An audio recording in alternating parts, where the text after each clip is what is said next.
शहर कायद में बोहरी जमात ईद उल फितर मजहबी जोशो जज्बे से मना रही है। मरकजी इज्तिमा सदर में वाक़ ताहिरी मस्जिद में मुनक़िद हुआ, जहाँ बड़ी तादाद में बोहरी बिरादरी के अफराद ने नमाज ईद अदा की। नमाज ईद के इज्तिमात में मुल्क की तरक्की, अमन व इस्तेहकाम और खुशहाली के लिए खुसूसी दुआएं की गईं। बोहरी बिरादरी के अफराद कहते हैं कि नमाज के बाद शीर खुरमा तैयार किया जाता है और सब मिलकर इसे खाते हैं। बात करेंगे काविश मेमन से, बताइएगा। जी बिल्कुल, देखें बोहरी कम्युनिटी की जानिब से आज पाकिस्तान में ईद उल फितर मनाई जा रही है। कराची में जो ताहिरी मस्जिद है वहाँ पर नमाज ईद अदा की गई। हमारे साथ बोहरी कम्युनिटी के कुछ अफराद मौजूद, उनसे बात करते हैं। सब बताइएगा, बहुत बहुत ईद की मुबारकबाद। किस तरह आज का दिन सेलिब्रेट करते हैं? बस आज हम सुबह शुरू में तो नमाज़ पढ़ने उठे, 5 बजे आए थे। हमारी 6 बजे नमाज़ होती है ये ताहिरी मस्जिद में। उसके बाद ये ईद का खुतबा पढ़ा जाता है। रोज़ के खुतबे में वो दूध वगैरह देते हैं। उसके बाद फिर बस वे मजलिस होते वो ख़त्म हो जाती है। फिर घर पे जाके ज़रा नाश्ता वाश्ता करके अभी ये जो आज के दिन खाना देते हम लोग खा लेंगे रात को। और उसके बाद हाँ रिश्तेदारों में जाते हैं। फिर आज तो नहीं, आज तो बहुत थके हुए, तो अभी थोड़े सो जाए, रेस्ट कर देंगे, कल से जाएंगे। बस मिठाई वगैरह लेते हैं? मिठाई वगैरह जो जिसको देना होता है, जहाँ जिसके घरों में जाते हैं देना।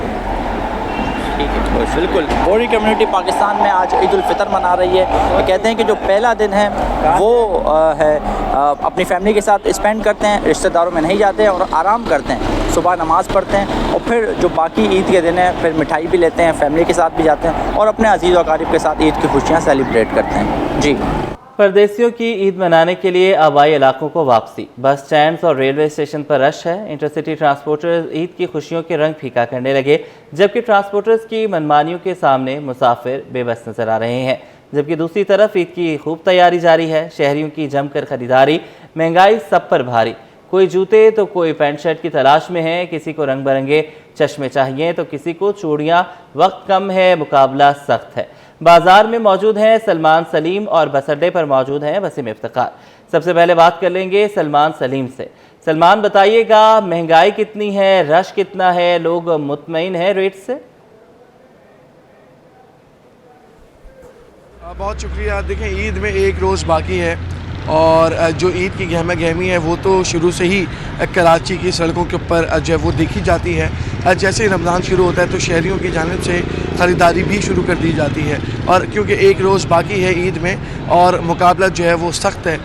इस वक्त हम कराची की सबसे सस्ती मार्केट में मौजूद हैं, जो कि बोहरी बाज़ार है। सदर के इलाके में ये मार्केट कायम है और कई सालों से ये मार्केट जो है वो यहाँ पर लगती आ रही है। एक तारीख़ है इस मार्केट की। तमाम हर अशिया जो है वो यहाँ पर आपको कम पैसों के अंदर मिल जाती है, क्योंकि दिन का टाइम है। शहरी जो है वो घरों से कम निकले हैं और अंदर ख़रीदारी करने में मसरूफ़ हैं। अब बाहर जो है वो ठेले लगे हुए हैं जिसके ऊपर जो दीगर चीज़ें हैं वो जो है वो बेची जा रही हैं। इसी तरह अगर हम मार्केट के अंदर जाते हैं तो वहाँ से कपड़े मिलते हैं, वहाँ से जूते मिलते हैं, बाकी का जो सामान होता है वो मिलता है। शलवार कमीज़ ईद के मिल जाते हैं बआसानी।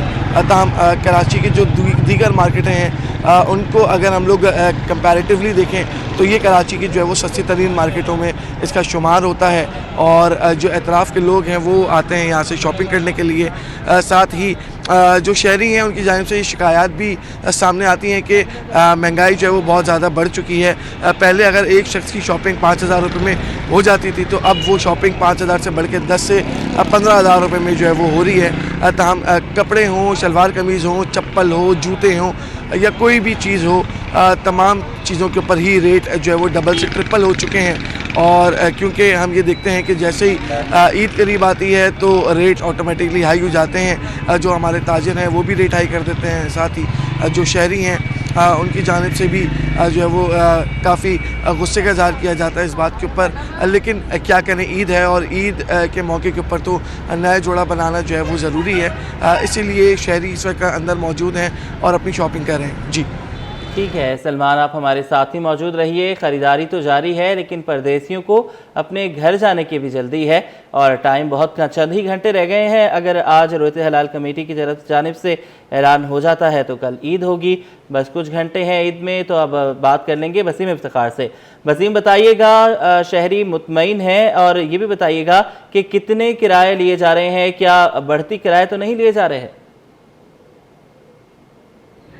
आज बिल्कुल ईद हो और मन माने किराए वसूल ना हो, ऐसा हो नहीं सकता। और ईद के मौके पर हमने देखा है कि ट्रांसपोर्टर बरादरी की जानिब से जो है वो किराए बढ़ा दिए जाते हैं। बिलखुसूस इंटरसिटी जो बसें चलती हैं जो कि अंदरूनी मुल्क अंदरूनी से शहर कायद में ईद उल फितर की आमद है। असिस्टेंट कमिश्नर का कोरंगी क्रॉसिंग पर पथारों के खिलाफ ऑपरेशन।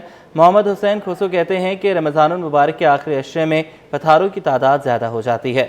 शहरियों को परेशानी से बचाने के लिए कार्रवाई जारी है। बात करेंगे उसामा मलिक से जो इस वक्त असिस्टेंट कमिश्नर के हमरा मौजूद हैं। बताइएगा। बिल्कुल, शहर कायद में जो है वो रमज़ानुल मुबारक के दौरान पथारे जो है उसमें बहुत ज़्यादा इजाफा हो जाता है और सड़क पे जो है वो ट्रैफिक की रवानी शदीद मुतासिर होती है। इस वक्त हम कोरंगी क्रॉसिंग पे मौजूद हैं जहाँ पर असिस्टेंट कमिश्नर की जानिब से जो है वो पथारों के खिलाफ ऑपरेशन किया जा रहा है। जो गैर कानूनी पथारे लगाए गए हैं उनके खिलाफ ऑपरेशन किया जा रहा है। इस वक्त हमारे साथ असिस्टेंट कमिश्नर कोरंगी मोहम्मद अली साहब मौजूद हैं। इनसे मज़ीद जानते हैं। सर बताइएगा क्या ऑपरेशन किया जा रहा है और ये क्या ट्रैफिक की कितनी रवानी मुतासिर होती है? बिस्मिल्लाहिर्रहमानिर्रहीम। जैसा कि आपको पता है कि जैसे रमज़ान के आखिरी अशरे में दिन शुरू हुए, ईद के दिन करीब आए, तो ये रोड के दोनों साइड पे ठेले पथारे बाज़ार वगैरह बहुत ज़्यादा लग गए हैं। उसकी वजह से रक्शे वगैरह वो भी रोड पर आ गए हैं। गाड़ियों की पार्किंग, सॉफ्ट पार्किंग वो भी रोड पे हो जाती है, तो इसलिए ट्रैफिक की रवानगी मुतासिर होती है। तो इस हवाले से हमने यहाँ बिटाई कॉलोनी से कोरंगी क्रॉसिंग से लेकर नासिर जम तक रोड के दोनों अतराफ में जो भी ठेले पथारे पार्किंग या जो भी सॉफ्ट इंक्रोचमेंट है वो सारी हम रिमूव करवा रहे हैं। अच्छा ये बताइएगा, चांद रात है, आज में जो है वो ज़्यादा शिद्दत इनकी रात के टाइम होगी क्योंकि पथारे आ जाएंगे। और एक इल्ज़ाम ये भी लगाया जाता है कि पुलिस पैसे ले रही है, दीगर इदारे पैसे ले रहे हैं, तो ये पथारे लगा रहे हैं। इस पर क्या कहना चाहेंगे? देखें जी, अगर पुलिस पैसे ले रही है या टीएमसी पैसे लेती तो अभी हम हमारे साथ खड़े होकर ये रिमूव नहीं करवाते। हमारी टीएमसी कोरंगी की टीम मुसलसल इस पर काम कर रही है। कुछ हमारे लोगों की भी जिम्मेदारी बनती है कि वो कम से कम जो है वो पार्किंग है या ठेले पथारे रोड पे नहीं लगाएं, ट्रैफिक की रवानगी को जारी रखें। तो इस तरह की ये गलत बातें हैं, अफवाहें हैं। कोई इस तरह पैसे वगैरह नहीं लेता। हमारे साथ खड़े तमाम डिपार्टमेंट, पुलिस भी है, ट्रैफिक पुलिस भी है, सॉलिड वेस्ट भी है, टीएमसी कोरंगी की टीम भी है। तो ये सब मिल के हम आवाम की सहूलत के लिए कर रहे हैं। जी बिल्कुल, देखें मोहम्मद हुसैन साहब असिस्टेंट कमिश्नर कोरंगी हमारे साथ मौजूद थे और इस वक्त ऑपरेशन जारी है। वो बता रहे थे कि कोई जो है वो पथारों पे इल्ज़ाम गलत हैं कि पैसे लिए जा रहे हैं। अगर पैसे लिए जा रहे हो तो इनके खिलाफ ऑपरेशन नहीं किया जा रहा था। चांद रात है तो इसलिए ऑपरेशन किया जा रहा है ताकि जो भी लोग शॉपिंग के लिए आएँ उन्हें अपनी पार्किंग में आसानी हो और कोई मुश्किलात सामने नहीं आए। जी और नाजरीन, आज मुमकिना चांद रात के पेश नज़र शहरियों की नॉन स्टॉप शॉपिंग जारी है। लियाकताबाद में दोपहर में खुलने वाली दुकानें सुबह सवेरे ही खुल गई हैं। दुकानदार कहते हैं कि सारा साल मंदी का सामना रहा, रमज़ान के आखिरी अशरे में कारोबार बेहतर हुआ है। मज़ीद जानेंगे रिजवान अहमद से। बताइएगा। जी बिल्कुल, वक्त कम और मुकाबला सख्त वाली सूरत हाल है। शहरियों की बड़ी तादाद मुमकिना तौर पर कल होने वाली ईद उल फितर के सिलसिले में तैयारियों को हतमी शक्ल दे रहे हैं। ख़रीदारी उरूज पर है और इस वक्त मैं आपको रिपोर्ट कर रहा हूँ लियाकताबाद की SM तौफीक रोड पर मौजूद खालिद क्लॉथ मार्केट से। ये वो मार्केट है जो कि पाकिस्तान में टैक्स देने में सबसे नंबर 1 सर फहरिस्त थी FBR की रिपोर्ट के मुताबिक।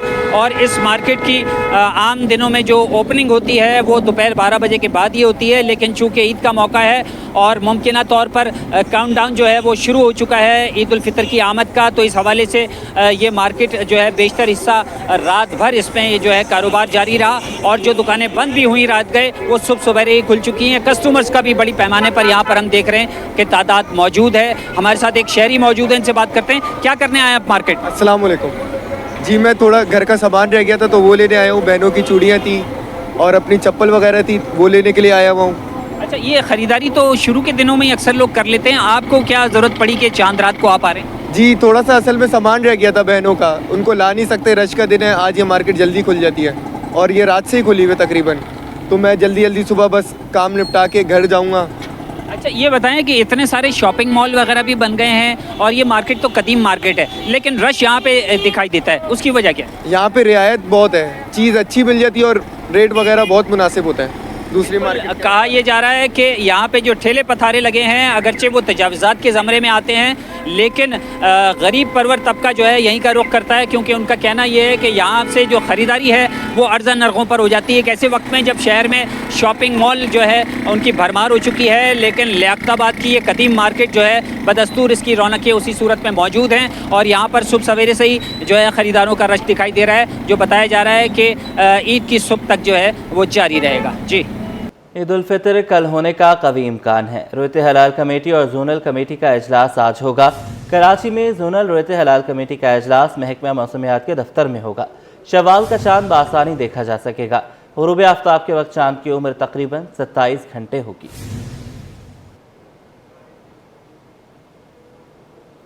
कोरंगी क्रीक प्लॉट में पुरस्रार आग 36 घंटे बाद भी बेकाबू है। आग की शिद्दत में कमी नहीं आ सकी। पानी और कीचड़ के सैंपल्स की रिपोर्ट भी नहीं मिल सके। माहिरीन कहते हैं कि आग मुमकिन तौर पर गैस के ज़ेर ज़मीन ज़ख़ीरे में लगी। फायर ब्रिगेड का अमला आग पर काबू पाने में नाकाम। क्रीक कैंटोनमेंट ने इलाके को घेरे में ले लिया। आपको बताएं कि क्रीक प्लॉट में पुरस्रार आग 36 घंटे बाद भी बेकाबू है। आग की शिद्दत में कमी नहीं आ सकी। 36 घंटे से ज़्यादा का वक्त गुजर चुका है। पानी और कीचड़ के सैंपल्स की रिपोर्ट भी नहीं मिल सकी। माहिरीन के मुताबिक आग मुमकिन तौर पर गैस के ज़ेर ज़मीन ज़ख़ीरे में लगी। फायर ब्रिगेड का अमला आग पर काबू पाने में नाकाम है। क्रीक कैंटोनमेंट ने इलाके को तहवील में लिया है। आपको ये बताते चलें कि गुज़श्ता रोज़ अलसुब ये आग लगी थी और अब तक इस आग को बुझाया नहीं जा सका है। दूसरे दिन का भी निस्फ दिन गुजर चुका है, लेकिन अभी तक इस आग पर काबू नहीं पाया जा सका है और पुरस्रार तौर पर यह आग लगी हुई है। बात करने के लिए उसामा मलिक हमारे साथ मौजूद हैं। उसामा, अपडेट से कुछ सामने आई हैं आग के हवाले से? देखिए, इस वक्त तक ताहाल कोई अपडेट सामने नहीं है। या 35 घंटे से ज़ायद का वक्त गुजर चुका है और आग जो है वो ताहाल बरकरार है, लेकिन कोई इंतजामिया जो है वो वहाँ पर नजर नहीं आ रही। ना उसको कॉर्डन ऑफ किया जा रहा है। एक आम शहरी भी जो है वो उसके करीब आ सकता है और देख सकता है। ना ही उसको कुछ अपडेट किया गया है कि आग की शिद्दत कोई बढ़ जाए। गुज़िश्ता रोज हम देख रहे थे फायर ब्रिगेड हुकाम भी मौजूद था, लेकिन वो ताहाल जा चुके हैं क्योंकि उनकी जो है वो कंटोनमेंट ने अपनी तहवील में इलाके को ले लिया, लेकिन वहाँ पे कोई हिफाजती इंतजाम नहीं है। अगर आग मजीद बढ़ जाती है तो उसको कैसे किस तरीके से रोका जाएगा या क्या इक़दाम किए जाए। 35 घंटे से ज़ायद वक्त गुजर चुका है और आग की शिद्दत में कोई कमी नहीं आ रही। इंतजामिया है कि नाकाम दिखाई देती है, ना वो आग को बुझा सकी और ना ही कोई हिफाजती इक़दाम किए गए हैं।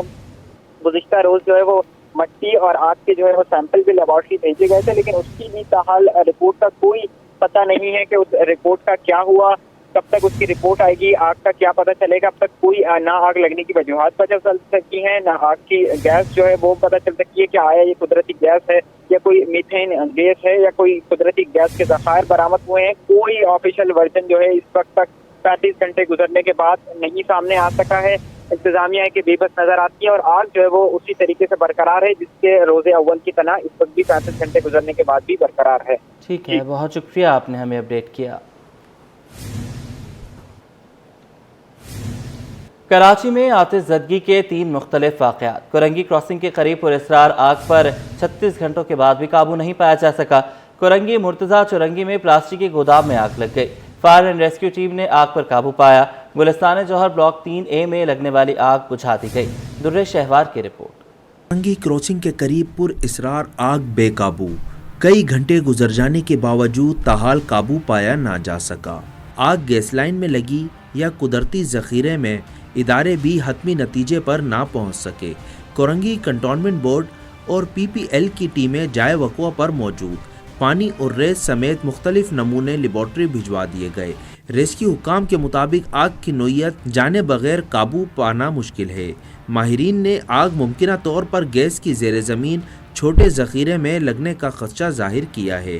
क्रीक कंटोनमेंट ने इलाके को अपनी तहवील में ले लिया। कोरंगी क्रॉसिंग के करीब पुरस्रार आग पर मेयर कराची का रद्द-ए-अमल भी सामने आ गया। कमिश्नर कराची और मेयर कराची मुर्तज़ा वहाब ने कहा है कि आग निजी प्लॉट में ड्रिल करने के दौरान लगी। हमने इस पर मुकम्मल नज़र रखी हुई है। पाकिस्तान ऑयल रिफाइनरी जाहिद मीर कहते हैं कि आग बुझाने में 1 से 3 हफ्ते लग सकते हैं। अगले चंद रोज़ तक मुकम्मल मॉनिटर करेंगे। मज़ीद इस रिपोर्ट में। कोरंगी क्रॉसिंग में पुरअसरार आग ने सबको चकरा कर रख दिया। मेयर कराची, कमिश्नर कराची और MD पाकिस्तान ऑयल रिफाइनरी ने तफसील बता दी। मुर्तज़ा वहाब बोले, आग की नोयत और इसमें जलने वाली गैस के हवाले से इंक्वायरी की जा रही है।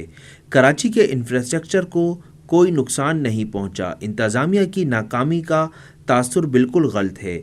मीडिया को चाहिए कि मामले पर सनसनी फैलाने से गुरेज करें। आवाम भी मुतासिरा इलाके में जाने से इज्तनाब करे। तासुर ये आ रहा है कि खुदा न खास्ता कोई ये इंफ्रास्ट्रक्चर को नुकसान तो नहीं पहुंचा। तो अच्छी खबर ये है कि कोई इंफ्रास्ट्रक्चर को नुकसान नहीं पहुंचा, कोई इस तरह की कार्रवाई नहीं है। ये नहीं कि ड्रिल करते हुए कोई लाइन आपकी बर्स्ट हो गई जिसकी वजह से ये प्रॉब्लम हो रही हो। तो ये इंफ्रास्ट्रक्चर बिल्कुल भी इसको नुकसान नहीं पहुंचाए। ये जो कुछ भी है ये नेचुरल है और इसकी सोर्स को अब एसेटेन करने के लिए जो सैंपल्स वगैरह लेने की ज़रूरत है वो अभी सैंपल्स लिए गए, उन चीज़ों को चेक किया जा रहा है। कमिश्नर ऑफिस में प्रेस कॉन्फ्रेंस के दौरान MD PSO जाहिद मीर का कहना था कि आग मेथेन गैस के जलने की वजह से लगी। पानी के सैंपल भी लिए जा रहे हैं ताकि मज़ीद तहकीकात की जा सकें। इस हवाले से रिपोर्ट 2 से 12 दिन में सामने आ जाएगी।